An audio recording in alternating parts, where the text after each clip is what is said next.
So, hello everyone. I hope that you can hear me. Let's see. There's a little bit of delay today as well, so my count says that no one's here. But when you can hear me, can you just give me a thumbs up or something and let me know that you can hear me? And hi, monk mode as well.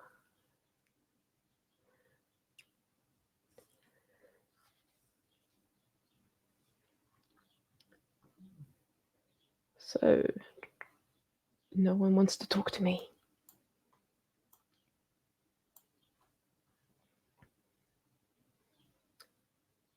Right? We hear you. Awesome. Thank you, monkey mode.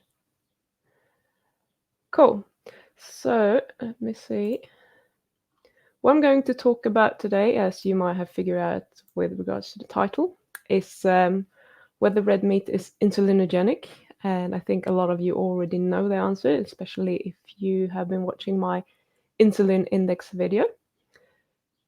Cool. Thanks, meat lover. Morning, Donna. Skunk masters. That sounds nasty. I hope your skunks are well trained. Awesome. So I will just do the same thing as I've done the previous weeks. I'll just talk for a while. Today I'm going to show you some pictures, a video that I put together, a short one, because I did a little n=1 experiment on myself, because I like to do that sort of thing. And then after that, I'll just talk about the insulinogenic effect of meat and what my thoughts are about it, etc. So if you have any questions, obviously you can post them whenever, and I will scroll back through the chat and hopefully I will find your question. If I don't, you'll have to ask it again. Shouldn't be a problem. We don't usually have the problem with several hundred people on the chat, so it's fairly easy for me to catch up with it. Hi, Shell. Hi, Honest. So, yeah, I'm just going to, talk a little bit about the insulinogenic effect of meat, and I'll show you some pictures as well. So I'll just start with that then. And the experiment that I did on myself, if you have been watching the video I made on whether dairy is insulinogenic, or that wasn't actually what it was about, whether dairy affected my blood glucose. So that video was called Is it safe to eat cream on a ketogenic or a carnivore diet, or something similar to that? Was posted maybe 2 weeks ago, maybe 1.5. So I made this video on the same day, or this experiment on the same day. So before having the cream, I was fasted for 18 hours, and then I had 75 grams of cream, and then I didn't eat anything for 6 hours before I had some meat. As in, I'm going to show you exactly what I had. Let's see if we can do this. So that's very interesting. I can't get my... Here we go. I have too many windows open, that's for sure. So what I ate was just... how am I going to find that? No, that's wrong. I don't know. I can't find my pictures. It doesn't really matter.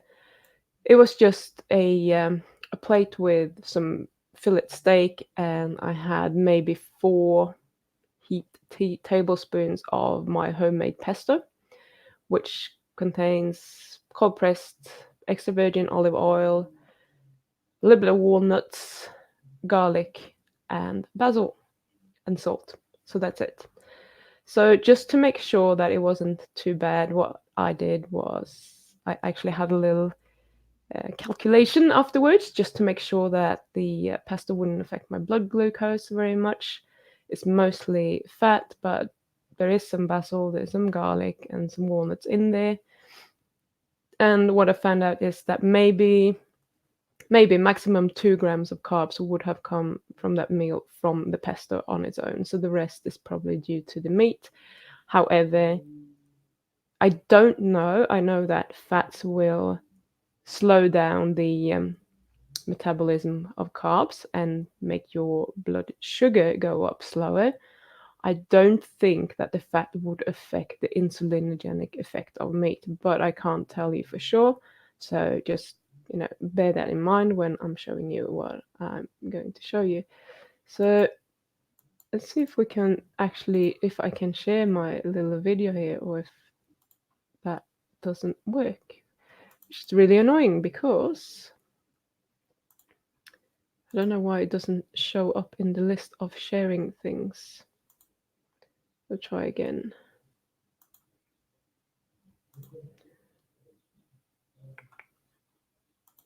For some reason, it doesn't want to do that. So I'm not going to share that one. I might just make a separate video again because I'm pretty good at making separate videos of things and just do a very quick rundown of it. So what I'm going to tell you instead, I'll just talk about it. It doesn't really matter. Because all you would have seen on that one anyway is me pricking my finger and the actual figures coming up on the screen. So what actually happened is that first of all, I took my blood glucose, I pricked my finger, I put it into the machine, and that was obviously after 6 hours since I had eaten anything, and what I ate then previous to that was 75 grams of cream. So my fasted blood sugar when I tested it before eating anything was 4.0. And this is pretty much what many people, not everyone agrees, but many people would say that that is actually lower limit for a healthy blood glucose level. Lower than that, you could be classified as having some sort of hypoglycemia. I don't really think that we should draw a hard line there, to be honest, but anything under 3 would be quite dangerous. So I have a buffer there. So after 15 minutes, so I ate my about 200 grams of steak and maybe 4 heaped tablespoons of pesto. It had actually gone down from 4 to 3.9. So this could be, it's such a small change in my blood sugar. So it could just be a random error of the measuring device because it's so small, or it could be the insulinogenic effect of meat. So all I can say is that there wasn't a lot of change after 15 minutes, and if it was an insulin response, then that would have made my blood glucose go down. So it could absolutely have been that. However, it wasn't obviously a huge response, or it could have been counteracted by the glucagon, which I'm going to talk about in a bit. After 30 minutes, though, it had actually gone up again. So now it had gone up to 4.2, which is kind of expected. And that's why I wanted to measure how many carbs were in the pesto. So if we say that there were 2 grams of carbs in there, I don't think that they would have this huge effect on the blood glucose. So whether they are responsible for that or not, my gut feeling is probably not, but entirely possible. But it didn't go up much. 4.2 is pretty much nothing. So I obviously measured again after 60 minutes, and we had a totally different reading after 60 minutes and had gone up to 4.8. So that's 0.6 units higher than after 30 minutes. So what this tells me is that my system is probably working pretty well. There is not a blood glucose rise in my bloodstream because of the meat. It's not because of gluconeogenesis or anything like that. What it is that at the same time as when you're eating anything that is just protein, you will get an insulin release, but you will also get an increase of glucagon, which is the opposite to insulin. So what that does is that it actually stimulates your liver to release your stored glycogen, and that will then counteract the insulin and raise your blood glucose levels. So that is pretty much what that is telling me, that my system is functioning. But since I was only this was going to be my last measurement, and I kind of felt like I want to know whether this is actually, whether it will keep rising or not. So I took another one after 90 minutes, and it had gone down to 4.6. So I guess that my maximum was around 4.8 somewhere. It could potentially have gone up slightly over that, but not a lot, because then it wouldn't have had time to go down to 4.6. So let's say that it was 4.8. And mind you, 4.8 up from 4.0 is a 0.8 rise in blood glucose. It's not massive, it's a rise, but keep in mind that a healthy fasting blood glucose level is less than 5.6. So I'm still 0.8 units from the maximum level where you would be classified as having a healthy glucose level if you have been fasting, which is not what I was doing. I wasn't fasting. So I know there are a lot of you Americans out there. So just so that you know what I'm talking about, I'll just show you these numbers here because I thought I will never remember all these numbers. So 5.6, which is the upper limit for a healthy fasting blood glucose level, is the same as 100 milligrams per deciliter. What is usually classified as hypoglycemia for some people is below 3.9 millimoles per liter, which is what I actually got 15 minutes after eating the steak and the pesto, and that is 70 milligrams per deciliter. So if you're having a healthy blood glucose, you probably want to be somewhere between 70 and 100 fasted. And then I just mentioned 3 millimoles per liter, which is like a critical level. If it goes under that, you probably want to do something about it, and that's about 55 milligrams per deciliter. And that's just something that you don't have to worry about if you have a healthy, hormonal response. If you have type 2 diabetes, or obviously type 1 diabetics, it's a totally different story because they don't produce any insulin. But even for type 2 diabetics, it's entirely possible that could go there, but usually the problem is the other way around. So it totally depends on what's actually going on there. So later stages of diabetes, maybe that could be a problem. So having said all of that, let's move back. And so if you watch my video where I explained the insulin index, which would be handy, but I'll just go through that quickly now, you will know that the insulin index is a measurement of how much insulin a certain type of food, or 1,000 kilojoules, which is roughly 250 calories or kilocalories, will how much that will increase, or how much insulin will be released as a response of eating that much of that food compared to pure glucose. Okay. So when I'm talking about this later on, so everything is in percentage. If something is 70, it's 70% of the response that you would have gotten if you had eaten pure glucose. Okay. So that could be quite good to know. So things like meat and eggs, etc., all sort of protein-rich animal foods, I should say, are obviously scoring really, really low on the glycemic index because they contain almost no carbs whatsoever. They're usually registered as 0 carbs, but that's not entirely true because you get a little bit of glycogen and blah, blah, blah. But pretty much we're very close to 0 grams of carbs per 100 gram or whatever when you're eating any sort of animal protein. But still, they are actually scoring moderately or even quite high, some of them, on the insulin index, which means that they stimulate quite a large insulin response when you're eating. And since they are not spiking your blood sugar the way that carbohydrates do, and they still increase your insulin levels, if they didn't have a protective mechanism for that, you will get hypoglycemic every single time you were eating meat, which means that the blood glucose in your bloodstream would be stored away and you would probably pass out or die. And that's obviously not a good way of surviving. So there is a reason for why we also have a glucagon response when we are eating meat. So we don't need to be worried about this effect of meat. Actually, it's pretty fascinating that our bodies have evolved this way, because when you're eating just carbohydrates, all that is happening is that you are getting an insulin response because you have a lot of glucose in your blood and you want to get rid of it. It's toxic when it goes too high in your blood, so you don't want to have that. Plus, you can store it as energy.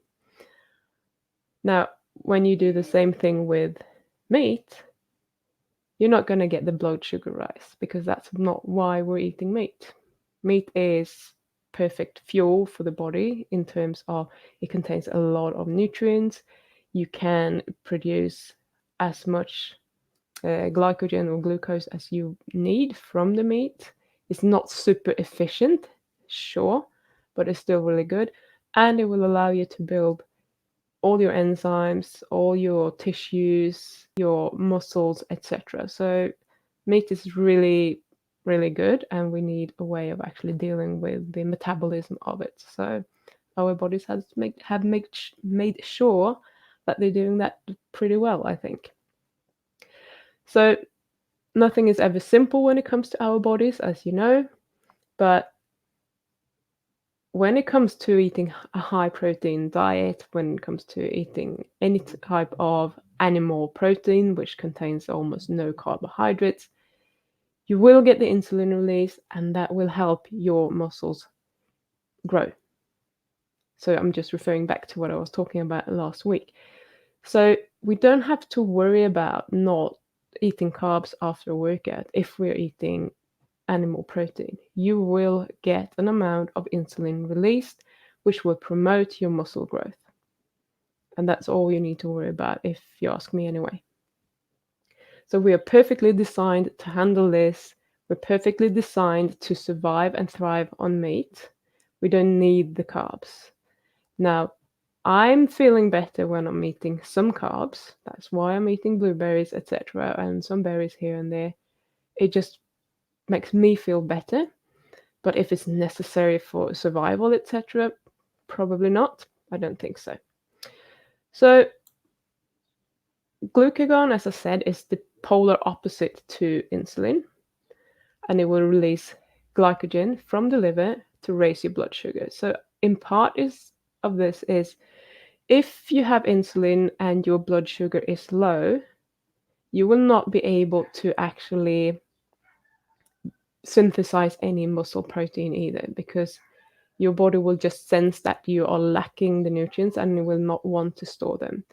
So this is a good thing in terms of actually promoting muscle growth, and it's also a good thing when you want to store the amino acids as anything, because we don't want to break them down and just piss them out. We actually want to use them. So by raising the blood glucose, we get that effect, and we are keeping it within the optimal physiological range, which, as I said, would be classified as between 4 and 5.6. Personally, I think 5.6 might actually be a little bit high, but who knows? So this is just super great, brilliant. Our bodies have it all figured out. Sometimes we think we're more clever than our bodies, and we probably aren't. And one thing I want to say though is that it works really, really well in a healthy person who is insulin sensitive to some degree. People who have type 2 diabetes and or other people who are not very insulin sensitive, they are insulin insensitive, the response is going to be different. So I want you to keep this in mind if you have any sort of impaired glucose metabolism.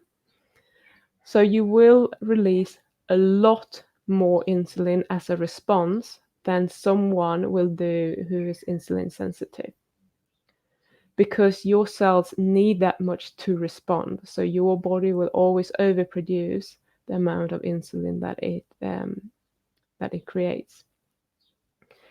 So someone who has type 2 diabetes might not feel ideal eating just meat, because they still don't get that good balance between insulin and glucagon, because the insulin response is going to be so high compared to the glucagon response. But what I want to say is that this will be corrected over time. It's still a lot better to eat a meat-based diet than it is to eat a lot of carbohydrates, and that will, with time, allow your body to heal. but we can't expect it to pass within a week, etc. So this is highly individual. I'm going to show you some figures from the insulin index in a second as well. So when we have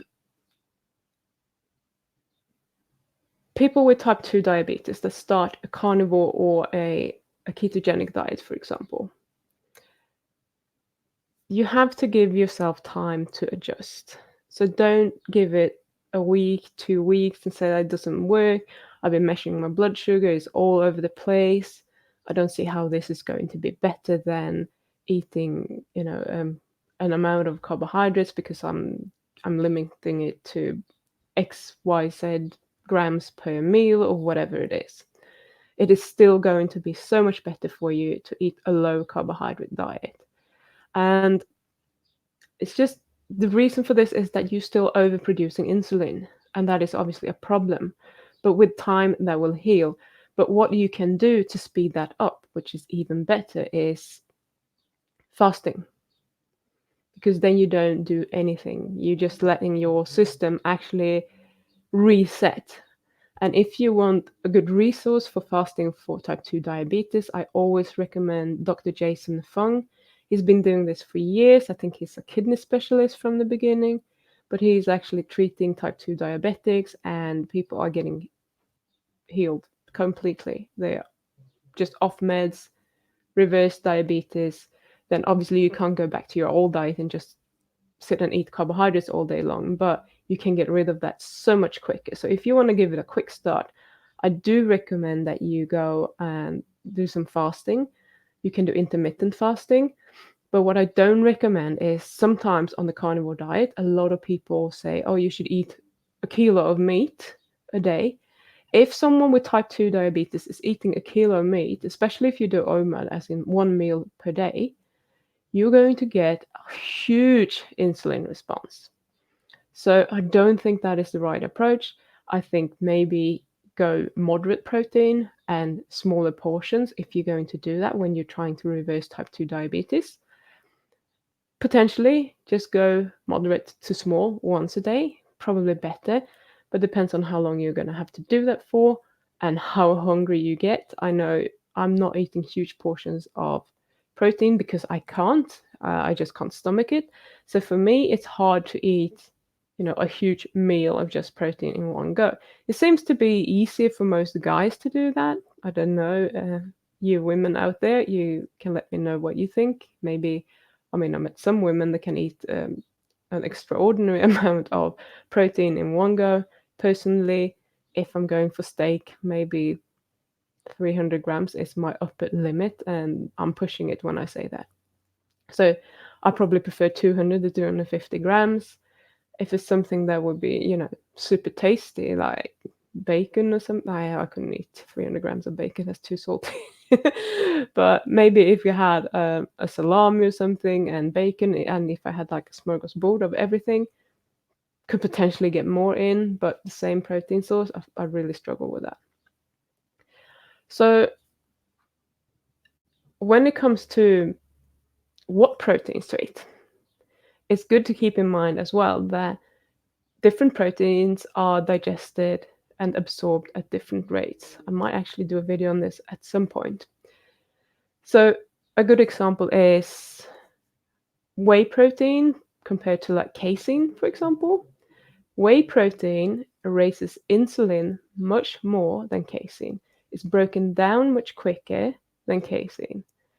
So that's obviously a correlation between it as well. And that's why many people are taking whey protein after having gone to the gym, for example, because it's absorbed very, very quickly.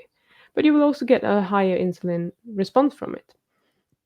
And that might not be what you want if you are type 2 diabetic. So if you're type 2 diabetic and you think that you can safely take whey protein after the gym, just remember that, first of all, right after you have been working out, everyone is pretty much insulin resistant at this point. Your cells won't respond to that. It takes a while. You need to give it a little bit of time. So that's obviously not a great thing. And then whey protein will raise your insulin quite a lot. So if you're type 2 diabetic, please don't do that. I don't think it's a good idea. So now let's just have a look at the insulin index for a few different protein sources. So we can start with fish, which is really high. So fish has an insulin index of 59 plus minus 18. So what that plus minus means when they've done this is that they have measured the insulin index for a certain amount of individuals, and they found all sorts of values within this range. So the range is from 41 to 77, and 59 is the average. So clearly, and these are so-called healthy individuals, as in not diagnosed with type 2 diabetes or anything. So for someone eating fish, you could get an insulin response of 77, and someone else could get it of 41. And these are just the individuals that they have measured. So you might even be outside of this range. You don't know until you've tested it, and you probably won't.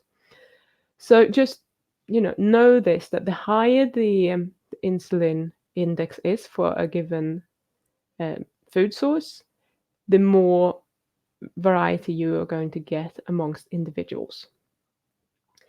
So someone who is diabetic might actually be up above the 90s from just eating fish, which is a little bit crazy, because why would fish stimulate insulin release to the same degree as pure glucose? We already talked about why, but it's obviously an over response in someone who's diabetic, and we don't actually need that much. Let's have a look at beef, for example. 51 plus minus 16. So that's, you see that the variety is going down slightly when we're going down in the figures. So what we can with certainty say is that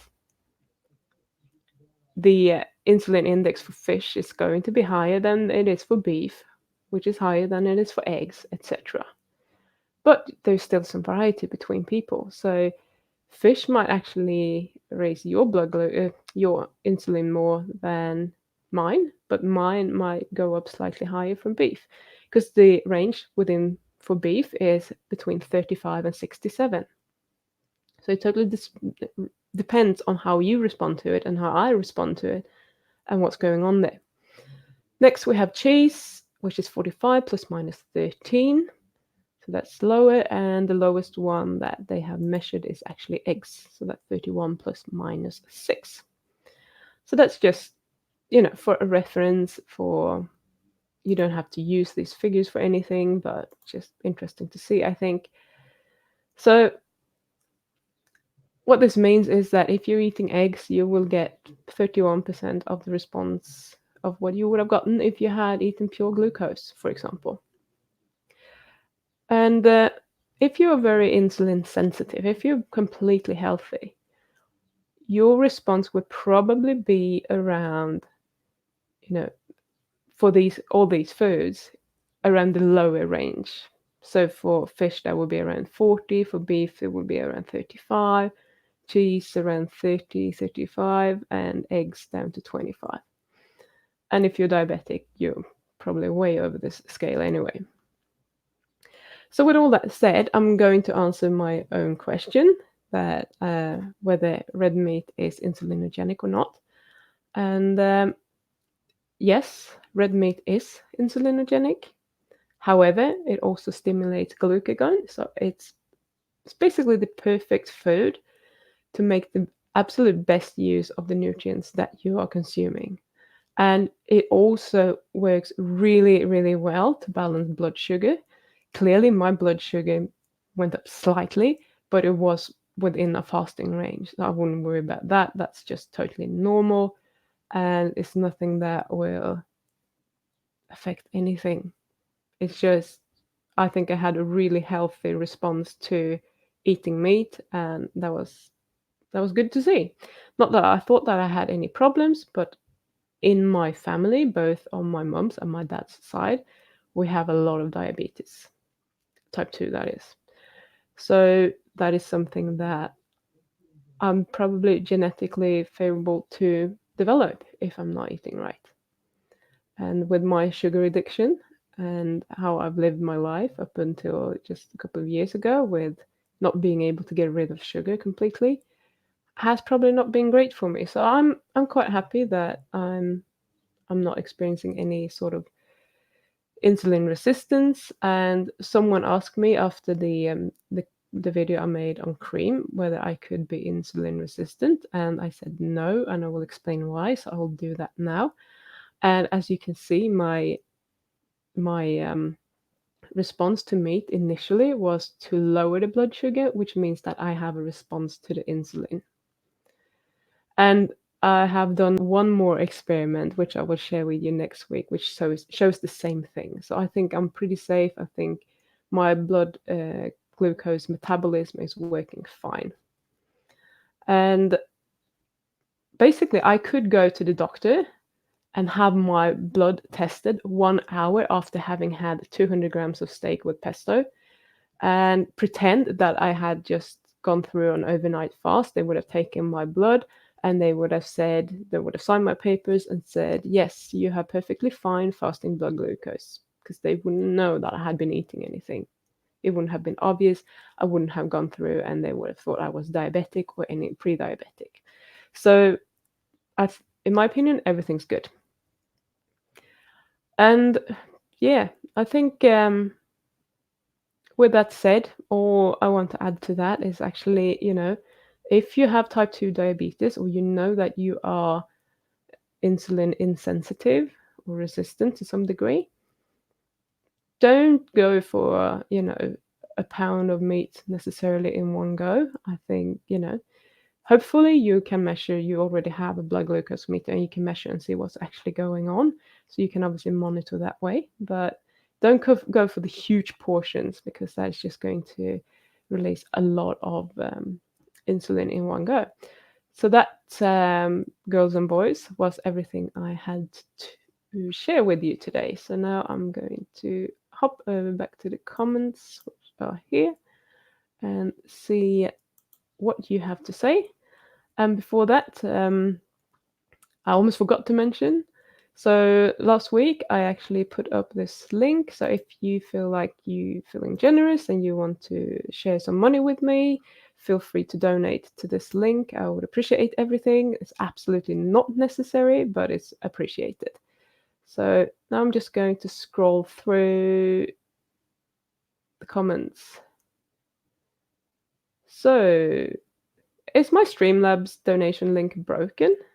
I don't think so. I'm gonna have to try it now. And I can't even copy this. I can if I go into my settings. Let's are you sure about that, Dragonfly? Let's see what happens when I try to open it. No, it works fine for me.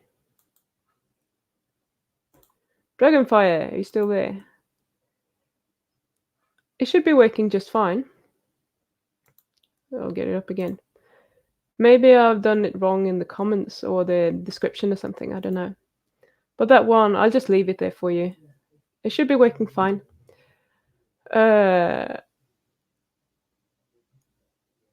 Shell says, holy hell, you just noticed that you're dangerously close to the 1,000 subs. Yay. Yes, Shell. So what happened was that you not all of you, but many of you know that I used to read out the questions on what's it called? Nutrition Watchdog YouTube channel with Bart K. And I used to ask for all of you to subscribe to my YouTube channel, and I got a few here and a few there, and then nothing major happened. And then the other day he made a video and he said, well, you should subscribe to Pim's channel. I didn't know he was doing that. That was very sweet of him. And just because he thought it was so funny when I was doing the live stream 2 weeks ago or 3 weeks ago, when I went through the Nutrisystem analysis and was reading the food labels, and I said, have some bitch tits with your breakfast, and that just hit his spot, so he had to share that. And all of a sudden, over the course of 48 hours, I think I got So I was on 750 subs, and now several days later I'm on 280. Oh, sorry, 980 something. So yeah, I got 200 whatever plus subs in just a few days. So that's quite cool, which means for those of you who don't know, when you have 1,000 subs and 4,000 watch hours, you can get monetized, which means that you get the commercials. You can get commercials or ads on your stream, and then YouTube will pay you when people are watching them. So if you like someone on YouTube and they're having ads playing, if you can bear it, just let the ads play, because that will give the money to whoever is having that YouTube channel. And if you don't like someone and you want to watch their content, don't let the ads play, because then they won't get paid. It's as easy as that. And yeah, so I'm going to reach, actually, this is very unusual. Most people will reach the 4,000 watch hours way before 1,000 subs. I'm only on maybe 60% of the way on the watch hours, but now I'm obviously on 98, 99% of the subs. So I'm still not going to be monetized, but what I'm going to do is probably I'm gonna do something for when I'm hitting 1,000 subs. So you just hang on, and I shall sort something out for you. So I feel a bit. It was really, really nice to see the response, and I do appreciate it a lot. And I just wanna, if any of you subscribed, I mean, most of you are subscribed since far away, and I do appreciate that as well. But it, it's pretty cool to see what can happen when something is being said the right way or presented in the right way. And clearly that was hitting the message. I don't know if people found that funny, or I have no idea. I thought I was just rambling when he played that clip, but either way, it worked. Uh, okay, so Monk Mode says Beckman had a good talk in the glucagon insulin relationship. Can go look for a link. Okay, I'll see if you have posted that a little bit later. Fapnado, howdy ho. Hi, Fapnado. Bart did a video on the reliability of the GI, didn't he? I think he has done, yes. And it's not that reliable. So none of these indexes, like the glycemic index, the glycemic load, or the insulin index, they're all so different for different individuals. We can only use them as a way of looking at pretty much what way we think that they would go. You know, is this a good food or not? So you can kind of classify a little bit, but you can't say that, oh, but I had this food, so it's only going to raise my blood sugar this much. You do not know unless you're not testing it. So use everything with a pinch of salt. Okay, so Mr. McGregor told us that glucose is the perfect fuel. Well, the brain uses glucose, sure, but the brain can also use ketones, and we're not going to be glucose deficient just because we're not eating it, and that's the point. And I know that you are being sarcastic, but just in case someone doesn't get that, I just want to clarify that. How does weight training in a faster state affect hypertrophy if there is no insulin spike? So you don't need to have insulin when you go into a training session. When it would help you is to have a little bit of insulin after, when you actually want to repair the muscle damage that you've done. So whenever you are going to the gym and you're doing a workout, what is happening is that you're basically destroying your muscles. So you're pretty much like rupturing the muscle cells. So you tear them apart, you get like micro tears in them, and then they will have to repair that. And that's where they will get their amino acids in and make them stronger for the next time you're doing the same thing. So when you're having DOMS, delayed onset of muscle soreness, what it is that you basically ripped your muscles to pieces. So sometimes you get like really, really bad DOMS so that you can barely walk. Or what I get in my legs if I've been doing heavy legs is that you almost walk like a robot. You can't certain moves. You just feel like there's no smoothness in the way you're walking anymore. And that's just because you have actually damaged your muscles so badly that they need time to heal, etc. So all you want is a little tiny bit of insulin, and you can get that from eating any sort of protein clearly. And then you just eat that afterwards. You will get the repair effect, and hopefully you will get stronger over time as well. That's how it should work. If you are overtraining, so if you're training every single day or several times per day, some people do that, then you're gonna tear them apart. You're gonna tear them apart, and you're gonna tear them apart, and your body is not going to have time to repair all of that. So your strength will probably not go up, it will go down. Just wanted to add that. So, Mauro, hi Pim, I recall also a podcast, I failed to remember which, that said that this guy has a glucose monitor and basically he got an insulin spike after heavy workout in his farm with no insulin. An insulin spike with no insulin. Did you mean a glucose spike without insulin or without glucose? No, I'm a little bit unsure what you mean. Uh, yeah, so exactly what monk mode says here could be cortisol releasing glycogen in response to exercise. That happens. So if you mean that he got a glucose spike without eating when he was exercising, yes, that's what's happening. So if you were to measure your blood glucose when you're doing some sort of exercise, you will get a rise in blood glucose because your body will release that because it senses that you're using it up, and you don't want to become hypoglycemic. You don't want to go down and become unconscious. So your body's response is to release glucose out into the bloodstream to keep your brain fueled and so that it has all the glucose that it needs. So that is happening for everyone. It's not just if you are, insulin sensitive or whatever, or insensitive. Okay.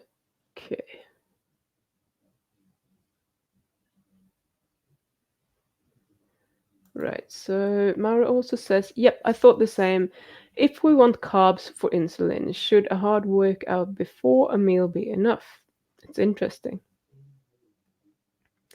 Be enough for what? So I just said, you might have said this before I got to it, but all proteins release insulin. So if you just want insulinogenic effect to build muscle, then you're good to go without the carbs. If you feel better for some reason doing a little bit of carbs and you don't have a problem with that, I say go for it. It's not the end of the day. What I'm trying to do is I've always done really, really well on a cyclical ketogenic diet. Now, it used to be much more vegetables. I used to eat a keto diet, but a cyclical one.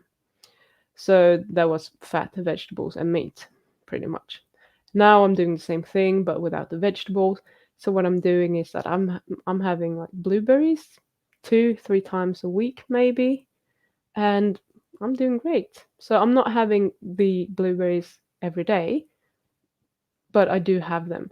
But when I have them, I might have 200 grams of blueberries, and that's roughly 20 grams of carbs in total.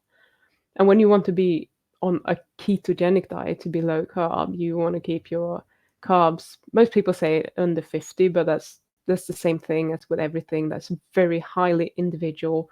Some people might have to go down to 10 or 20, but either way, if I want to be really low carb, 200 grams of blueberries 3 times a week or whatever, it's not going to be a problem. It's still very low carb diet.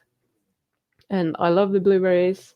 Right now it's blueberries, but when we go to the market, I might pick up some strawberries, etc. So it's summer here in Nelson, New Zealand, so it's really easy to get your hands on these. And once we're getting to late summer, and when we go around here, you can pick all sorts of fruit that are growing wild. Some just down the street, they have like kiwi fruit hanging right over the fence. Some of them might disappear. I don't know who's going to take them, but then not far from here, when we in the park, just 10 minutes walk from here, there are two massive fig trees, and I love figs. I'm not gonna care that there is a lot of sugar in figs. If I walk past a very ripe fig, I'm gonna eat it because it's nice. So I don't think, sometimes we like to take things to the extreme. We might say that meat is the the optimal diet and we are hyper carnivores, etc. And that might be true, but we are also opportunistic creatures. So if we come across a tree full of fruit, we're going to eat it. And for someone who is metabolically healthy, I don't think that it's going to be a big problem. If you have type 2 diabetes or you have autoimmune diseases, you have set yourself up for, some sort of disease by how you've been eating for 40 years previously, maybe you can't do that. But if you're feeling good doing it, I say just go for it. I don't think there's anything wrong with that. Okay. Miss Pagan, you mentioned steak. I forgot to pull out supper. I hope you went to do that. Okay, so Meat Lover says the same here. I eat about 250 grams at a time. Yeah, that's as much as I can stomach. Okay, so Monk Mode says our fasting group on Discord uses very low carb or carnivorous refeeds. It's quite effective. Yes. So Monk Mode, do you want to enlighten me a little bit? This fasting group, is that intermittent fasting, or do you do longer fasts as well, kind of type snake diet fasts, and then a refeed, and then a longer period again right after that? Or are people just doing all sorts of fasting and you're just supporting everyone? I'm just a little bit interested. Holy shit, Donna can do 600-gram rump in one sitting. That is pretty good going, Donna. I wish I could, but it's not possible. Eggs and liver for choline is good, yes. I like eggs, I don't like liver so much. Where do you get whey protein from? Okay, I don't get whey protein. I'm very sensitive to whey protein. That's the last protein on earth I should be consuming myself. But if you were going to get whey protein, I would be looking at something that is cold processed, if possible, and organic, because you don't want the quality of the protein to be piss poor. But I'm not a huge fan of supplements, and I've been doing personal training for 10, 12 years previously. And people are so fixated on the quick fixes and how to, oh, I just need to drink this after the gym because it will help me grow and I don't have time to do this and that. It's just bullshit excuses, if you ask me. You can get the protein in anyway. You can just plan a little bit and get it sorted. And if you, excuse me, if you miss, that didn't help at all. If you miss a meal after one workout and you're waiting 2 hours, you're still going to be fine. Remember that you're insulin resistant right after you have finished your workout. So you have actually quite a window to get some food in. Maybe it's ideal after 45, 60 minutes, maybe. Can't remember where the limit is, but maybe that's when you would absorb the most nutrients, but that doesn't mean that you're going to miss out on something if you're delaying it for 2 hours one time. Right. Feeling terrific on keto at 73. Love lamb meat. Do you consider that red meat, or are you just referring to beef? I'm because all meats are insulinogenic. So lamb might be slightly different than beef. They haven't actually measured that for the insulin index, as far as I know. I imagine that they're fairly similar. So again, this probably depends on the amino acid composition, and that's probably why fish is so high, but meat isn't that far behind. So yeah, I think you can probably assume that lamb is fairly similar to beef in terms of the insulinogenic effect and the amino acid profile. They're not going to be the same, but I don't think they're going to be too far off. So this is the thing. My mum went keto. This must have been, wow, 15 years ago or something like that. I finally kind of got her to try it. and she lost so much weight, and she had a belly, but she's always been kind of skinny previous to that. She lost so much weight, and when I was growing up, she was starting every day with a painkiller for a headache every day of the week throughout the year without fail, and her headaches were completely gone. So if you think that you are, I mean, she's only like 20, I think she had me when she was 21 or something like that. So she's not, she's not super old. But if you think that oh, you fucked it up anyway and you're now too old and there's no point changing your diet, you are completely wrong.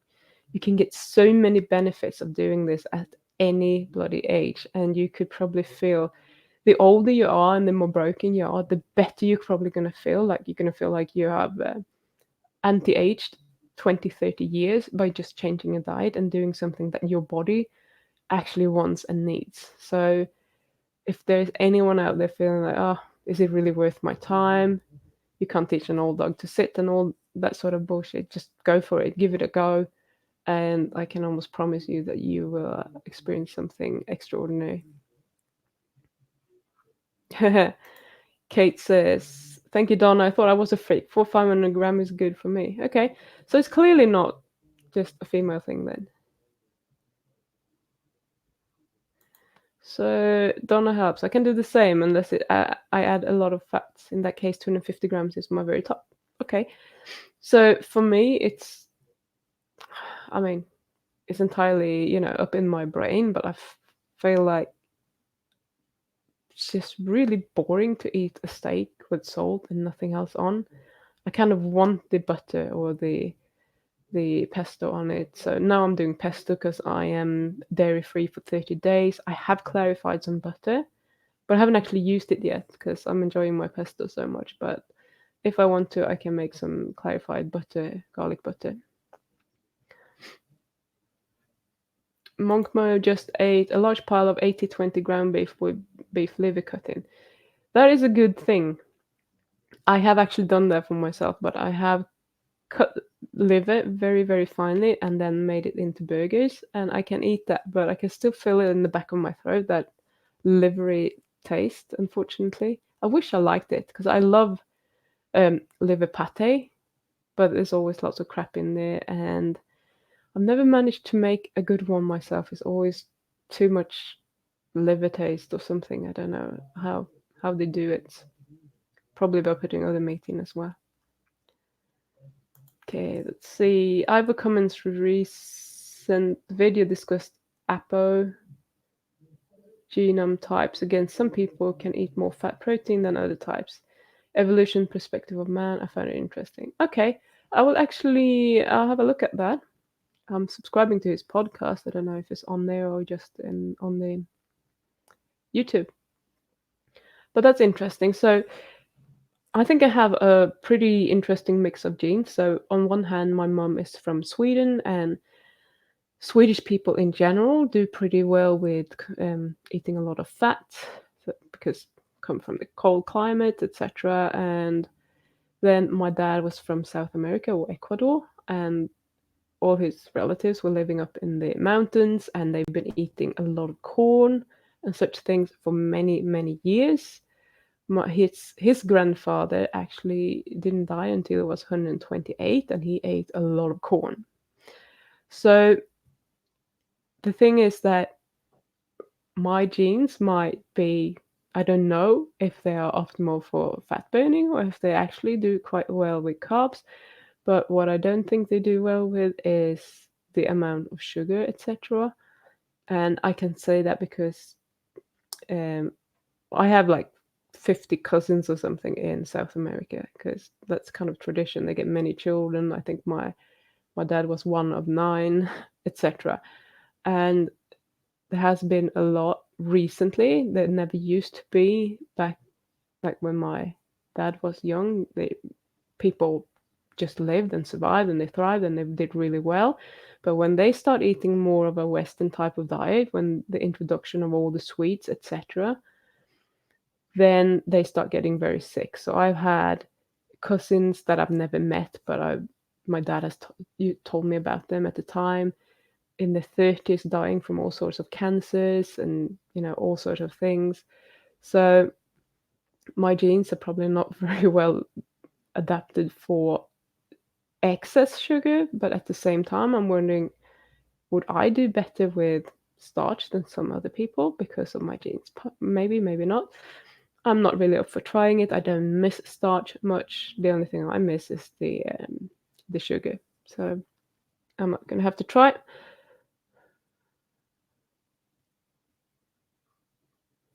Oh, Osma Reitu. For some reason, live streams are not working for me since yesterday. I can see chat but no video. That's pretty shit. But I couldn't actually stream the bloody video I put together, so I'm gonna make another video of that, just a quick one for people that want the Reader's Digest, I guess. You didn't miss that much. If you could hear me, you probably understood everything.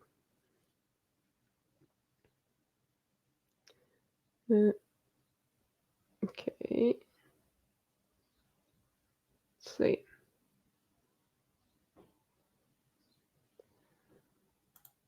Hi, Jimmy. Let's see. I'm losing myself. I've lost the chat. I don't know where you are. Oh, this is really stupid. There we go. Okay, so Foxfire works. Good.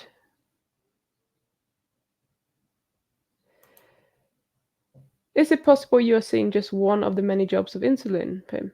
Yeah, absolutely.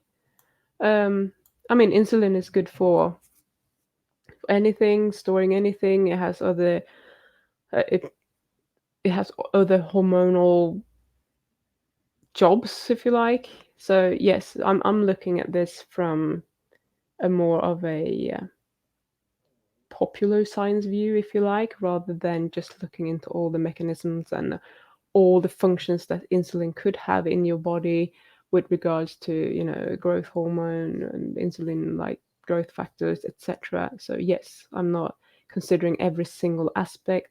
What I do think though is that when our bodies function optimally, they know exactly what they're doing. They have been developed this way for a reason. So we shouldn't be messing with that.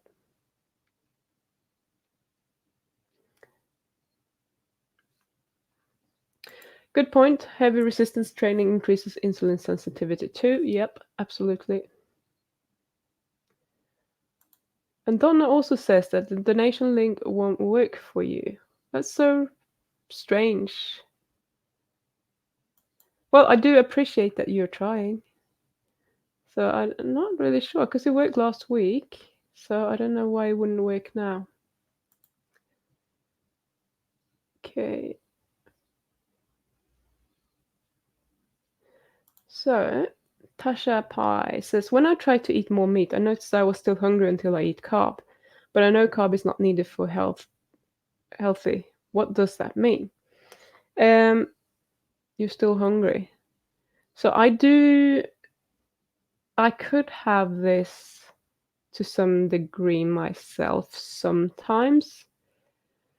What it means, I don't know what it means. I have to think a little bit about that.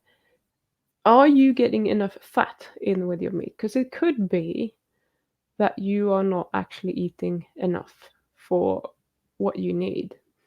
So for me, it's very much that when if I'm exercising a lot, if I do a lot of heavy lifting, for example, my appetite would be through the roof.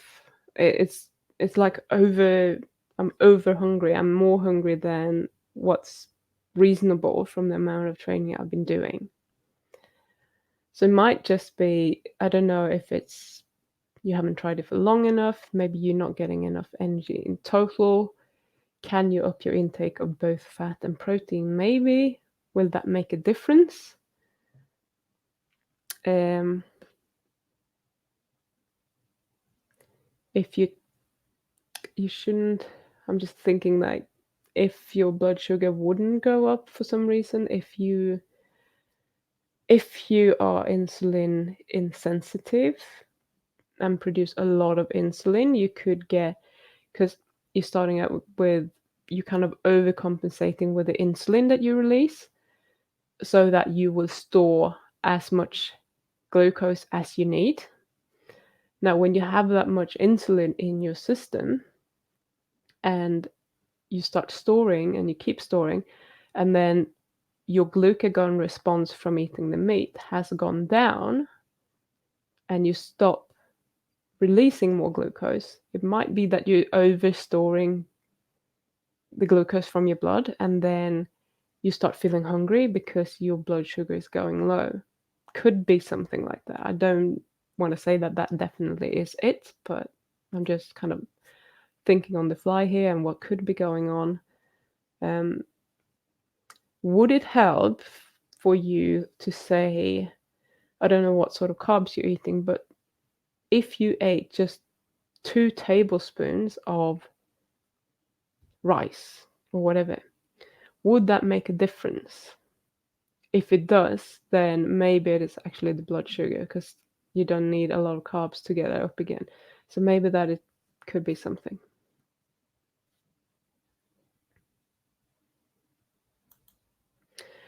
Friend is kidney transplant recipient.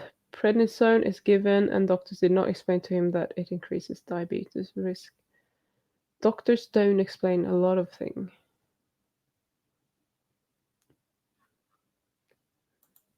Osma, don't cry. It's all good. You're here now. Okay, so you're all very, very kind. So Dragonfly said, I tried donating, no good. Pim, do you have PayPal? Maybe I can send money that way. So yes, I'll post it here. So that's just pim@pimjansson.com. That's my email address. That's also my PayPal address. So if you desperately wanting to give me money, you can absolutely do so. You can go there. I'm gonna have a look at that link. I haven't changed anything from last week, and it worked perfectly fine then. So I'm not really sure what's going on. Seems to be some strange things happening here. So, Shell, love you. You're very sweet. Um, so you just go into PayPal, I think, and then you are sending money as I think it's a gift or to someone you know. Otherwise, I'm gonna have to pay tax and shit on that. So just do it that way. If you want to send some money my way, mwah, love you. Okay, so Dragonfly says, I'll try again. I missed it, but I'll watch when it's reposted. Okay, I guess you're gone now then, Jackhammer, but I'm not going to repost the whole presentation. I'm just going to repost my little experiment so that I can actually play the video. So that will be a very, very short one just to show you the actual numbers, and I'll talk a little bit about it. But I don't want to repeat the whole presentation because that will take away from anything. Yes, Jimmy, I'm doing it.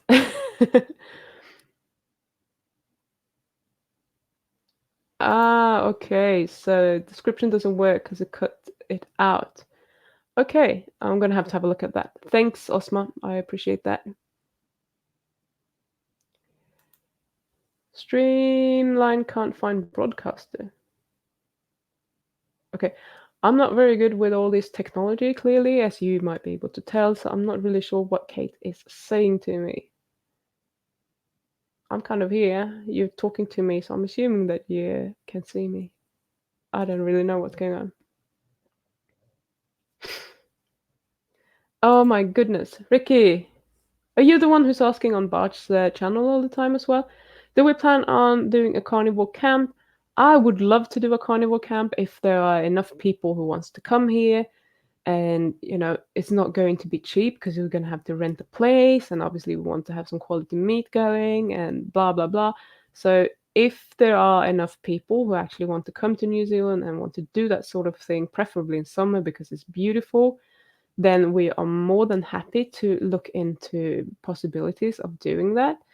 And we're not going to do it for profit for us. We will do it at pretty much a self-cost price, but we need people to be able to come here at the same time if we're going to do it a week or whatever. And be able to pay for the accommodation and the food, etc.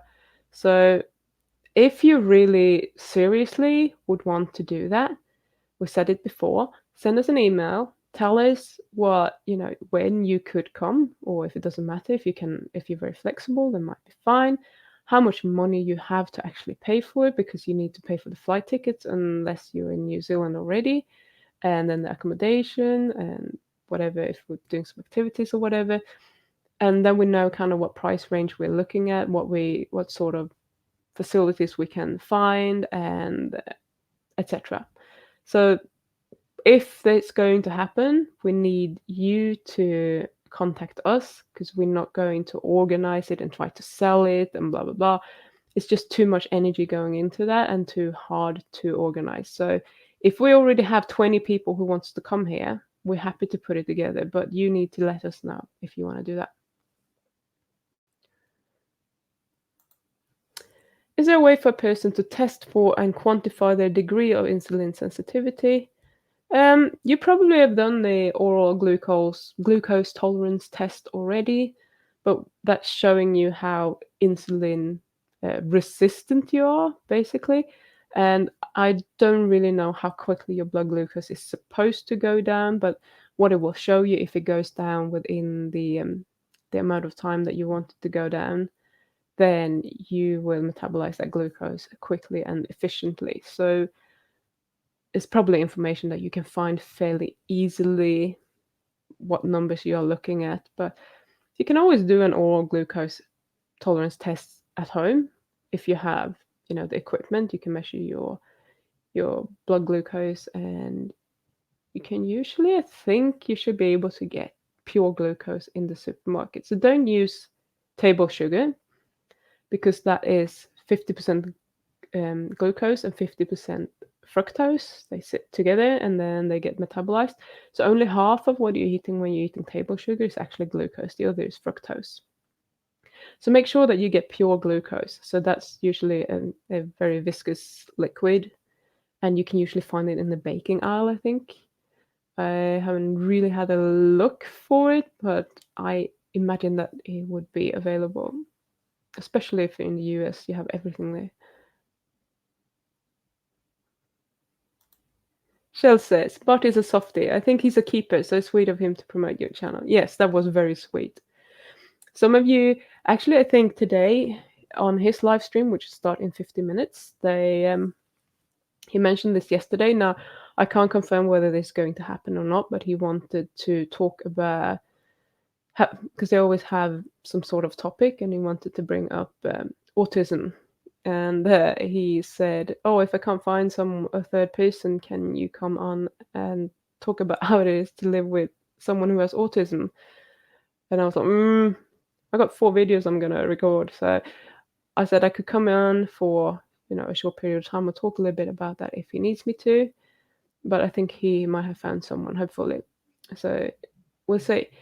But that's quite funny, because that's the thing with that's one of the things with a lot of autistic people, is that they can be very, very caring in that way. Like, he's going out of his way to promote my channel, which is really, really nice of him. And then at the same time, it can be totally oblivious of what's going on, how other people around him feel or think, or what's happening, and how his behavior is affecting other people. So there's like the polar opposites, and that's quite interesting to live with, I guess. Now, his autism is obviously different. I'm not gonna sit here and talk about him too much, but I just wanted to present that. So yeah, there's a lot of polarity there, which is quite it's interesting. It's not just not every day is the same. Monk mode. I'll see if I can get the fast Discord to add some subs, Pim. Cool. Thank you. uh, okay. Permaculture pagan. I let ads play. I'm not stopping what I'm doing for every 5 minutes. So, well, that's good. That's probably appreciated by the people that are streaming or whose videos you're watching. Uh, Yay! Yes, I'm so close. Yeah, it would be good. I know, no one. I say no one, but no one with a reasonable sized YouTube channel is going to make a lot of money. Basically, what it's going to do is some pocket money. If I get some ads money, what I might be doing, I might be buying some subscriptions so that I can multi-stream on, let's say, Facebook and YouTube at the same time, and somewhere else, and just improve things and make it better. So I would kind of reinvest the money into what I'm doing rather than, I don't know, go and buy ice cream or something, which I don't eat anyway right now. Hopefully, I won't be wanting to eat much ice cream in the future at all. Has everyone hit, I guess, a like? So if you haven't hit the like button, do it now. That's also a good thing. Ricky Bung says the same thing.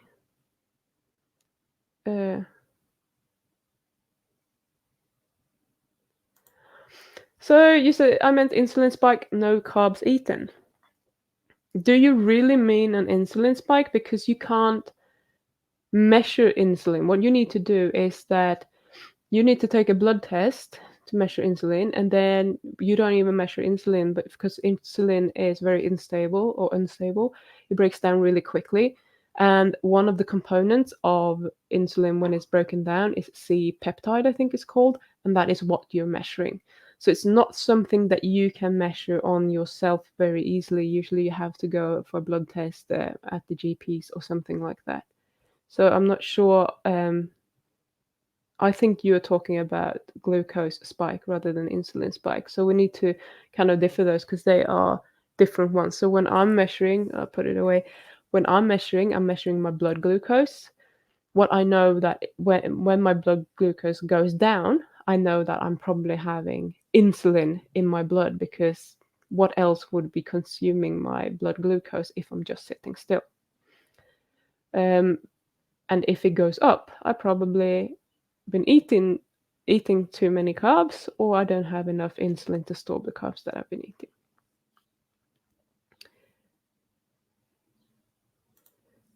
Is lamb meat can potentially be dangerous as chicken meat if not fully cooked? Nah.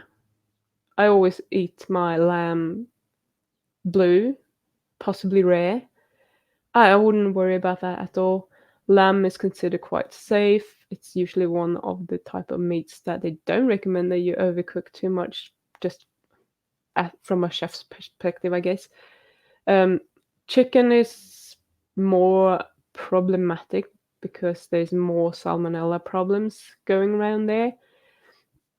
If you are eating lamb and you just fry it quickly on the outside, basically you're killing all the bacteria that are on the outside. It's not very, I don't know if I've ever heard of anyone getting a parasite or anything from lamb meat. That's more common in pork if you're thinking about parasites. And then chicken, if it's salmonella in there, that will be contaminating the whole piece of chicken. So no, I wouldn't worry about that at all. I wouldn't eat. I don't like overcooked meat or fully cooked meat in general. So I don't like chicken because I just find it too dry. I can eat some maybe chicken wings because there are a lot of spices on, so that kind of takes away from that. But in general, I think chicken is too dry for me. I like the juicy parts, which usually means that you don't cook them fully. Good morning, Harry. Welcome. So Harry will have a live stream later today. If you go to his channel, he has already put it up there, so you know when it is going to be. So if you have any tricky questions for him, you can always go and ask him. Meat Lover says, I spent years getting reactive hypoglycemia without knowing what it was. Diagnosed type 2 diabetic a number of years ago, but fortunately wasn't put on insulin. Accidentally discovered low carb. Okay. I guess that you're doing well then. And I don't know if they generally tend to give type 2 diabetics insulin as a first resort. I think they'd be more likely to give you metformin, etc., unless it's kind of far gone, just to balance things and give you an opportunity to heal, because type 2 diabetes for a very long period of time is absolutely manageable and reversible. So, yeah.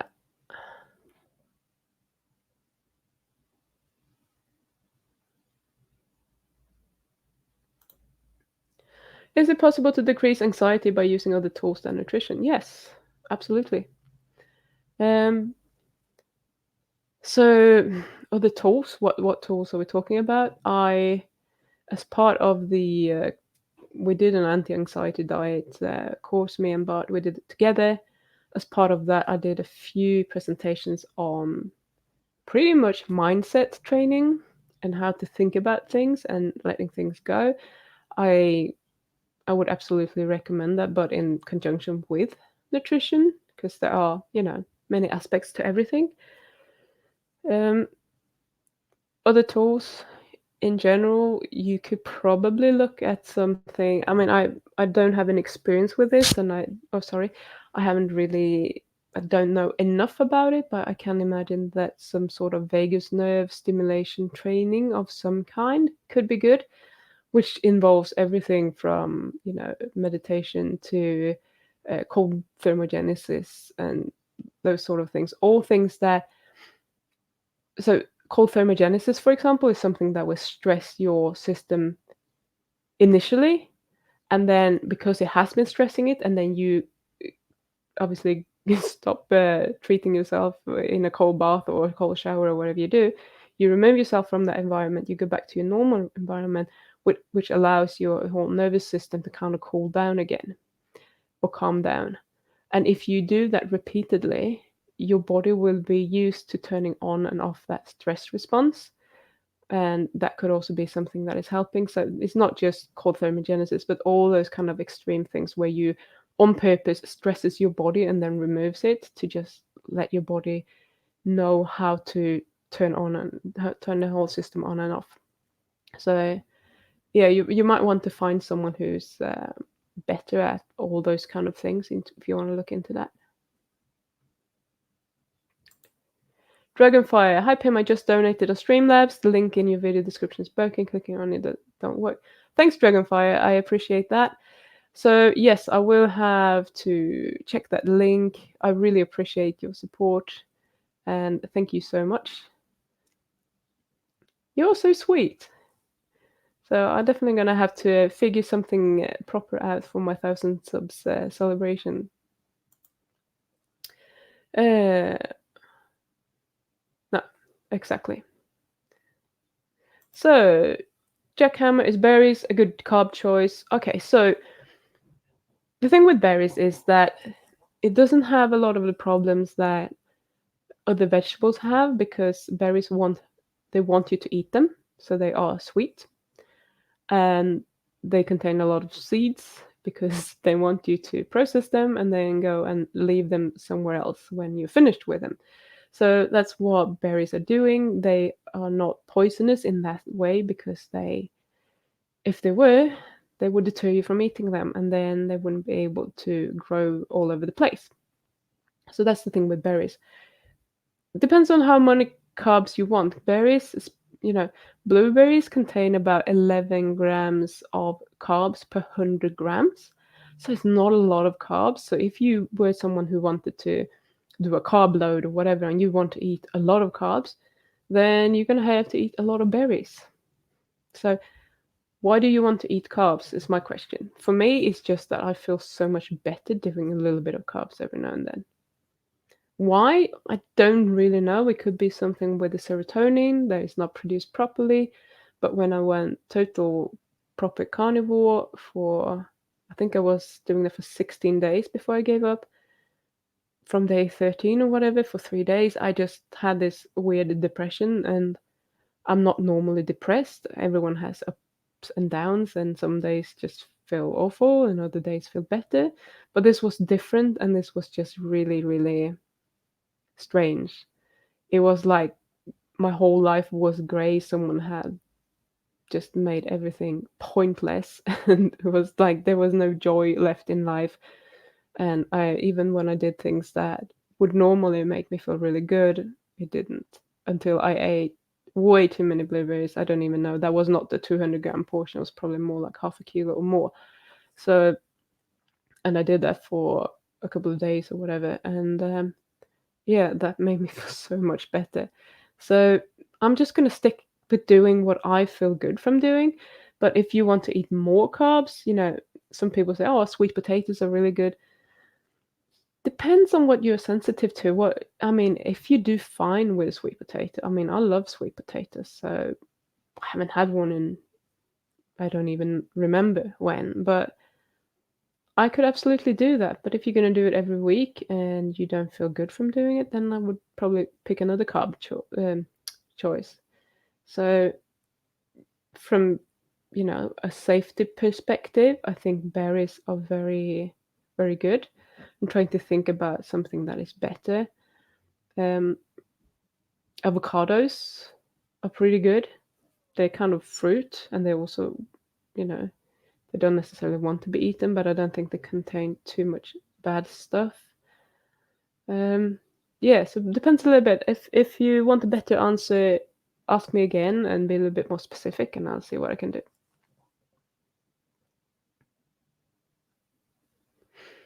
Uh, Ripe kiwis, yes, that sounds a bit rank.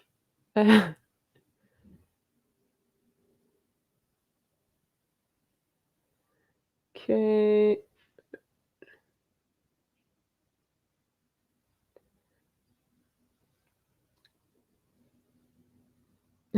So good. I know that Miss Pagan has sorted her dinner.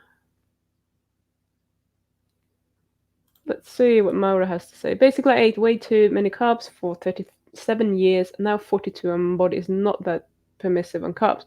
Occasional is fine. Often is a big no. Yeah, I I can relate. I can actually go back to eating quite a lot of carbs, and I can feel good for couple of weeks if I'm not like totally binging, but then it starts going downhill again. As in, I'm starting to get headaches, that sort of thing. So it's not a good thing that I can get away with more because it's easier to do then because usually fine.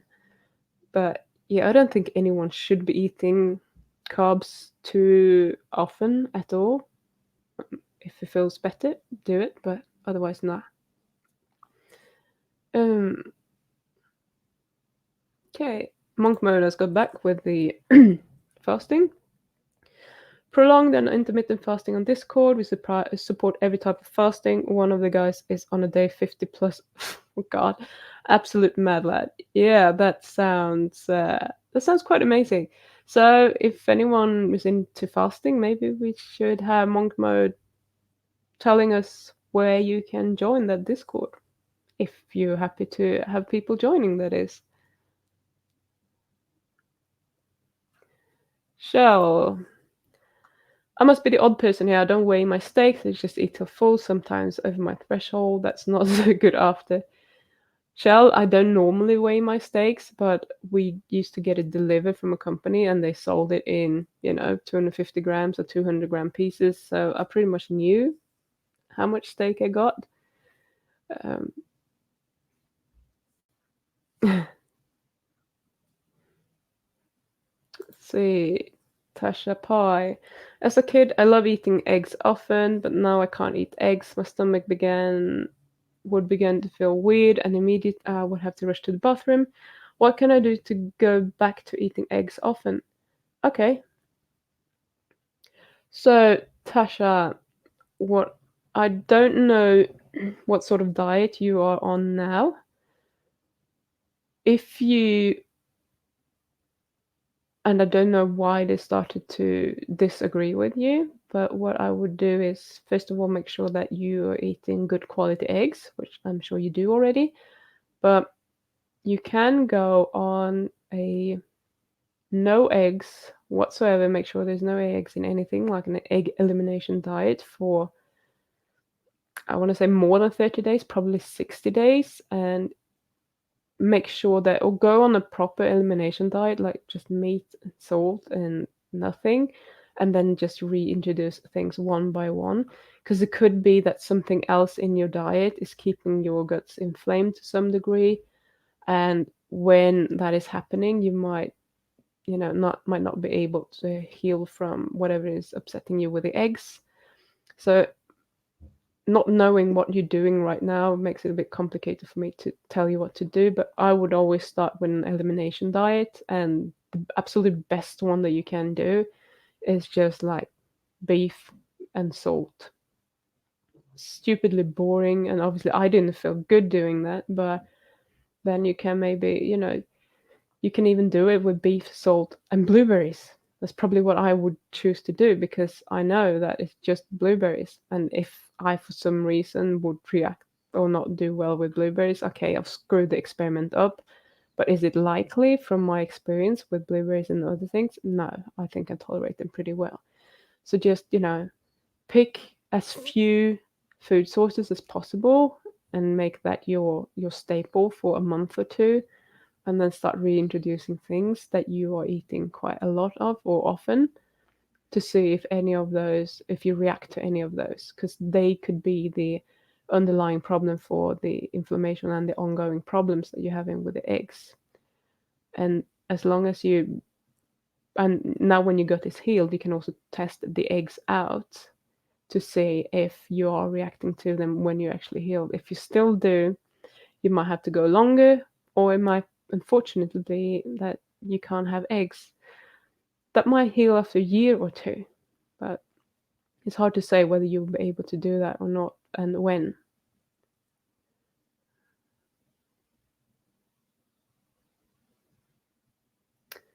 Uh, so, Fapnado, I only know I've eaten enough if my belt has to be loosened. Good. How much meat is that? Sounds like a lot.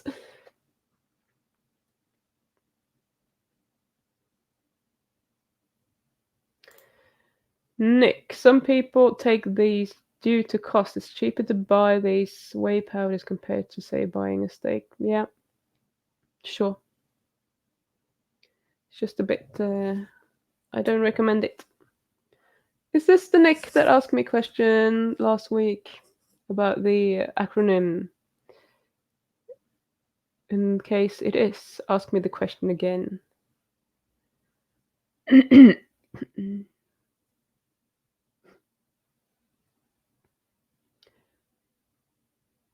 Okay. Pim, do you and Bart have a Discord server? It's a good way to assemble people, but can require heavy moderation because internet people can be strange. Yes, I believe Bart does. I do not, and I'm not part of his Discord either. It's funny because he eventually set one up, I think, because people were asking for it. But however much time he spends on there, I think is pretty much not much. And I think other people are moderating it, so I'm not really sure what's going on there, but he does have one.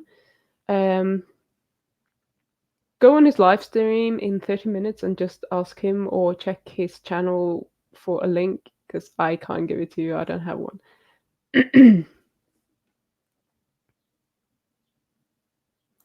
Patricia, I'm almost 60 and have a better quality of life than when I was 40. There you go. Oh, Osma, 750 grams of fatty beef is no big deal. You're a big lad. And I've heard about your 12 egg omelets and shit. That's crazy stuff.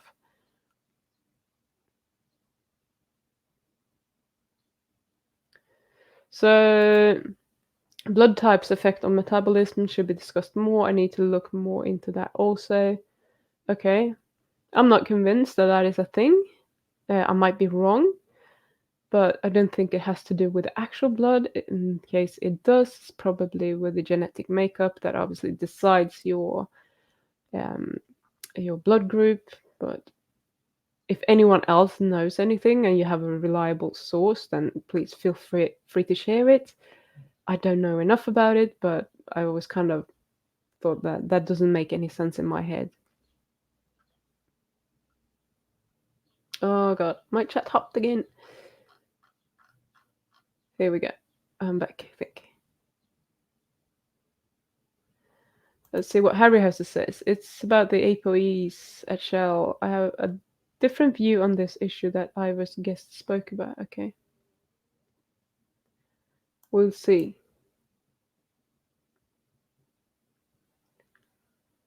Okay, so clearly Harry's going to make a video about that. Awesome. Good, Harry. I'm glad to have you here.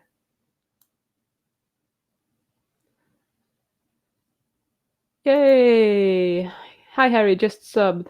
Good. Sub to Harry as well. He has a lot of knowledge and he's really good at looking into the science. So if you're into that, just go there. I think that's a good way of spending your leisure time. Damn, I'm late. Yeah, you can watch the replay. That's good. It's good for my watch hours. Oh yes, it is the Nick. Here we go. Did you get around to checking out the program I mentioned? No, I didn't check the Apocalypse's Cow, and I did find an answer. Well, I didn't find an answer for MCADD. What I found is that I have more questions for you. Obviously, this is a hereditary disease, so there's nothing you can do about it. You just have to live with it and get the best out of your diet that you can.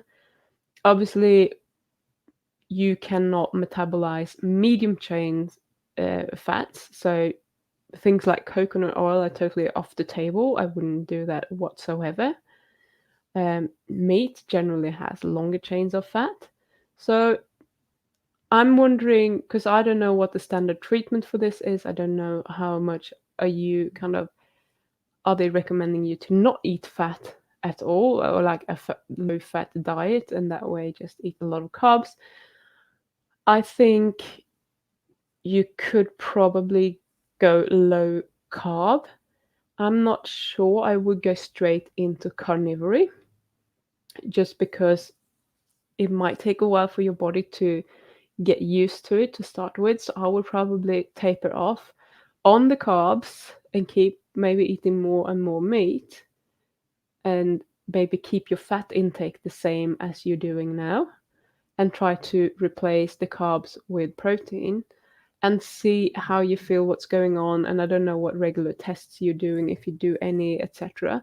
And just have a look at what's happening, because that's obviously a very individual thing. I'm assuming that since you are diagnosed with that disorder, that you cannot produce the enzymes whatsoever, and you would have um, no way for you to actually metabolize short, medium chain fatty acids.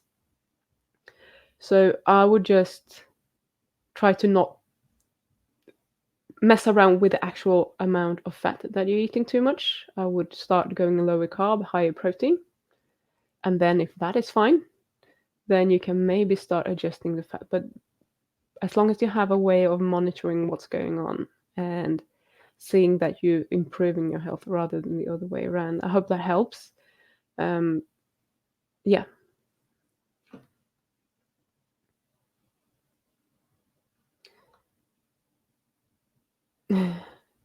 Dragonfire. Typing up him donation address on your web browser will work. Thank you so much. You're such a sweetheart. And then I posted my email anyway, because I had obviously not got this far down in the thing. But if you wanted to just put it into PayPal straight away, you can do it there, but no problem.